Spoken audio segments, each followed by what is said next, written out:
உடல்நலக்குறைவால் காலமான நடிகர் ஷிகான் ஹுசைனியின் உடலுக்கு திரையுலகினர் உள்ளிட்டோர் கண்ணீர் மல்க அஞ்சலி செலுத்தினர். நடிகரும் கராத்தே மற்றும் வில்வித்தை பயிற்சியாளருமான ஷிகான் ஹுசைனி இரத்த புற்றுநோயால் பாதிக்கப்பட்டு சென்னை தேனாம்பேட்டையில் உள்ள அப்பல்லோ மருத்துவமனையில் சிகிச்சை பெற்று வந்தார். இந்நிலையில் சிகிச்சை பலனின்றி நள்ளிரவு 1:45 மணி அளவில் காலமானார். அவரது உடல் சென்னை பெசன்ட் நகரில் உள்ள வில்வித்தை சங்கத்தில் பொதுமக்கள் அஞ்சலிக்காக வைக்கப்பட்டுள்ளது. அவரது உடலுக்கு திரையுலகினர் மற்றும் ரசிகர்கள் கண்ணீர் மல்க அஞ்சலி செலுத்தி வருகின்றனர். ஷிகான் ஹுசைனிடம் கராத்தே பயிற்சி பெற்ற மாணவர்கள் கராத்தே உடையுடன் வந்து அஞ்சலி செலுத்தினர்.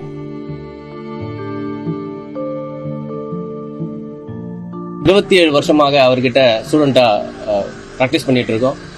இந்த இழப்பு எங்களுக்கு சத்தியமா ஜீர்ணிக்கவே முடியல. எங்க குருநாதர் அவர் ஆத்மா சாந்தியடைய எல்லா வல்ல இறைவனை வேண்டிக் கொள்கிறேன். அவருக்கு என்னைக்குமே இழப்ப கிடையாது. அவங்களோட மாணவர்கள் நாங்க இருக்கோம். விதை போட்டிருக்காரு. இது விதை மரமா அவருக்கு பேர் வாங்கி தருவோன்றத மறுக்க முடியாத உண்மை என்றது. இதேபோன்று ஷாகின் ஹுசைன் உடலுக்கு நடிகர் எஸ்.வி. சேகர், நடிகை காயத்ரி ரகுராம் ஆகியோர் அஞ்சலி செலுத்தினர். தியானத்துல ரொம்ப ஈடுபாடு உள்ளவர். ஒரு ஷட்டில் காக்கா இருக்கட்டும், டென்னிஸா இருக்கட்டும், அதுல நல்ல வெரி குட் பிளேயர். எல்லாத்தையும் தாண்டி ஒரு நல்ல ஸ்மைலோட எல்லாருக்கும் ஒரு நல்ல நண்பராக இருந்தார். அவருடைய ஆசையே உலகத்தில் இருக்கிற அனைத்து நாடுகளையும் போய் பார்க்கணும் அப்படிங்கிறது தான் அவருடைய ஒரு விஷயம்.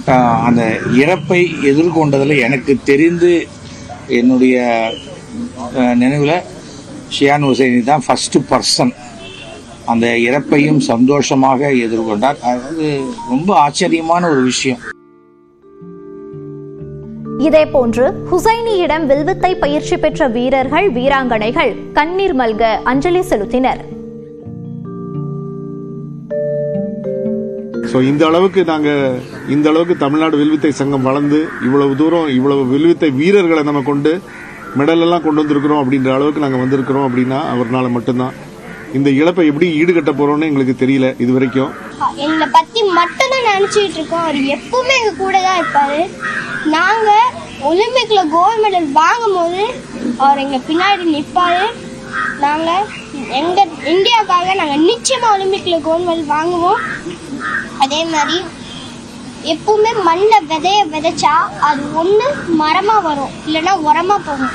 ஆனா எங்களோட குருநாதர் டாக்டர் ஷியான் ஹுசைனிக்கும் அவர் மண்ணில் விதைச்சாருன்னா அது மரமா மட்டும்தான் வரும், உரமா போகவே போகாது. நாங்க ஆர்ச்சர்ஸ் எல்லாருமே நாங்கள் மரமா வருவோம்.